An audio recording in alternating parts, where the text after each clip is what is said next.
Everybody, today's topic of discussion is catabolism of very long heavy chain saturated fatty acid. Very long heavy chain saturated fatty acid are catabolized by the beta oxidation, and this beta oxidation of this type of fatty acid takes place in combination of peroxisome and mitochondria. So how they are catabolized? First of all, they are activated in cytosol to form acyl CoA. Then this acyl CoA enters into the peroxisome without any help of transporter.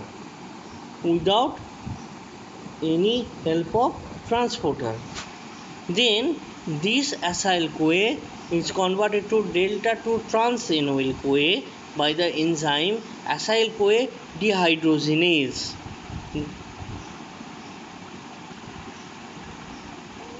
And during this conversion, FAD is reduced to form FADH2.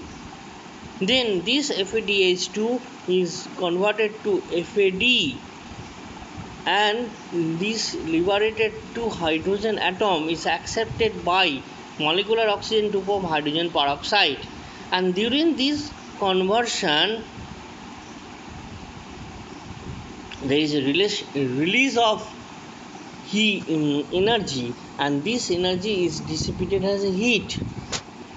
Then this delta 2 trans NOL CoA is converted to L beta hydroxyacyl CoA. That means there is introduction of hydroxyl group into the delta 2 trans NOL CoA to form L beta hydroxyacyl CoA, and the enzyme that is called delta 2 trans NOL CoA hydratase.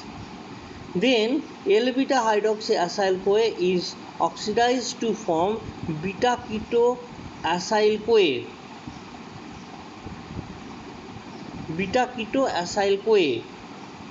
And during this conversion, the NAD is reduced to form NADH plus H plus, and this NADH plus H plus is transported to the mitochondria for the reoxidation.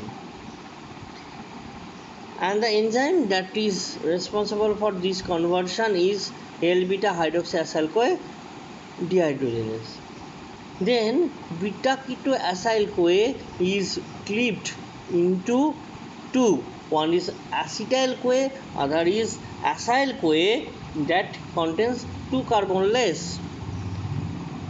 Then what will be the fate of acetyl CoA? It transported to the mitochondria, and acyl CoA that contains 2 carbon less is enter into the beta oxidation of peroxisome, and this cycle is continued until the end product is octanyl CoA. Then when the octanyl CoA is formed, it is transported to the mitochondria for the mitochondrial beta oxidation. So in this way, very long even chain saturated fatty acid undergo beta oxidation within the peroxisome and mitochondria. Then if there is a absence of peroxisome in almost all tissue, what happen?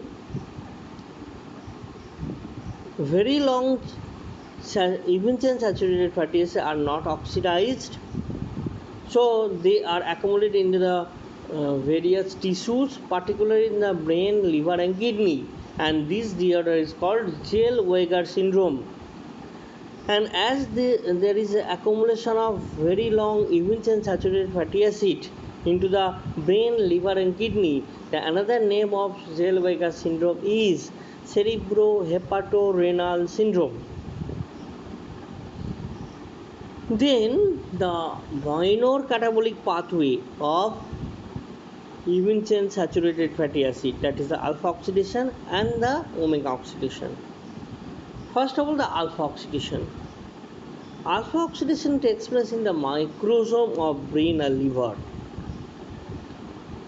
and the main fatty acid that undergo alpha oxidation is phytanic acid.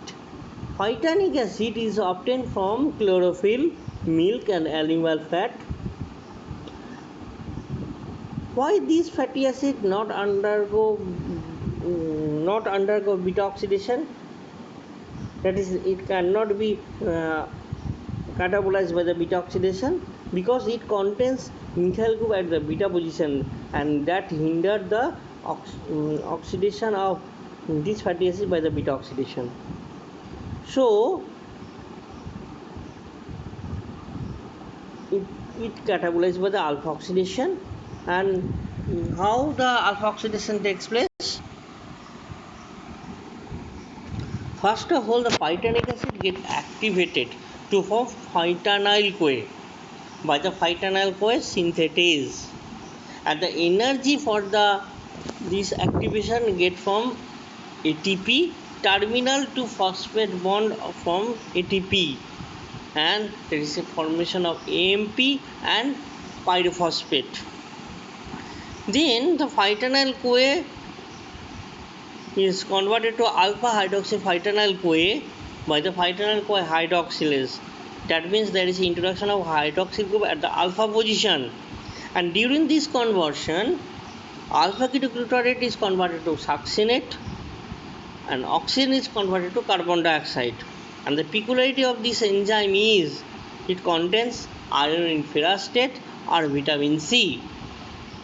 Then alpha hydroxy phytanyl-CoA is clipped into two.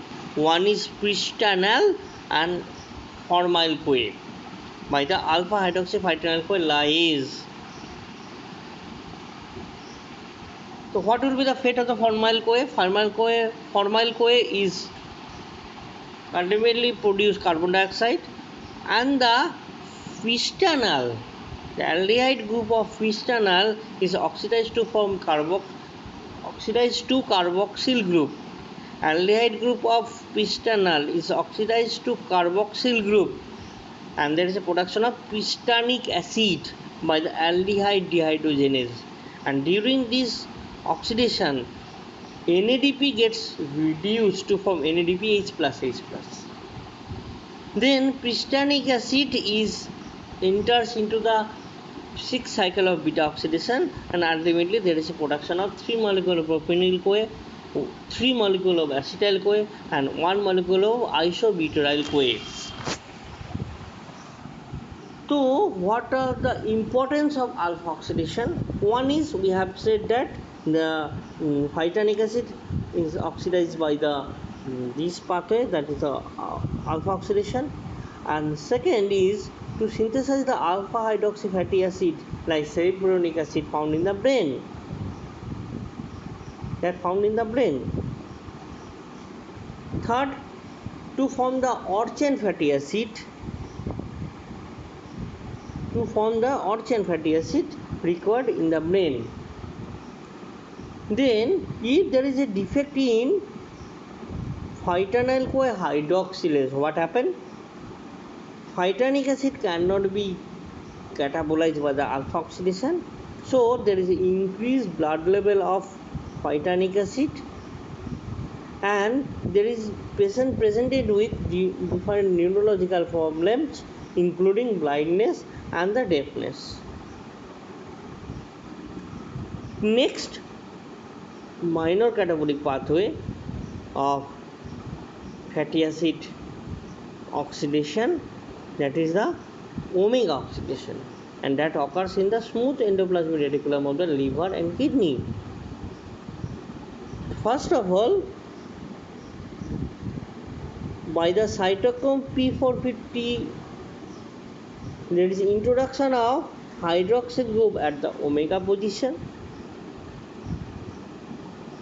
Then this omega hydroxyl group gets oxidized to form aldehyde by the alcohol dehydrogenase.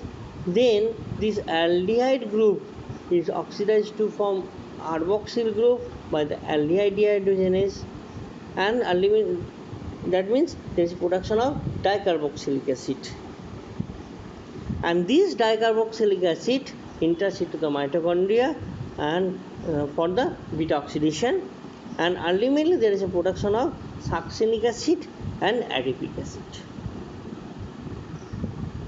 Then if there is a defect in the medium chain acyl CoA dehydrogenase, what happened? There is a defect in the beta oxidation, that means fatty acid cannot enters into the beta oxidation, so more and more fatty acid enters into the omega oxidation, and so there is a production of dicarboxylic acid, and the patient presented with non-ketotic hypoglycemia and dicarboxylic aciduria. So that's all for today. Thank you.